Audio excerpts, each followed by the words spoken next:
mga sundalo pwede pang mag-TikTok ayon sa AFP. Narito ang news scoop ni Kim Gomez.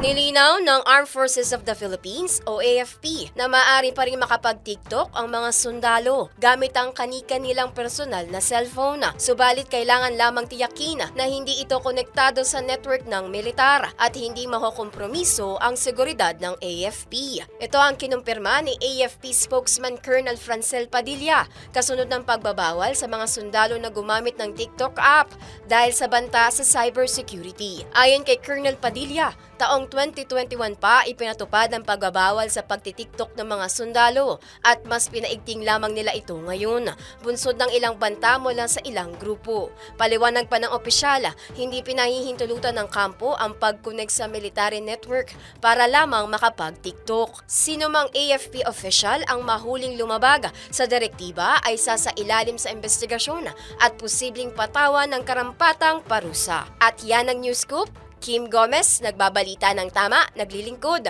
ng tama.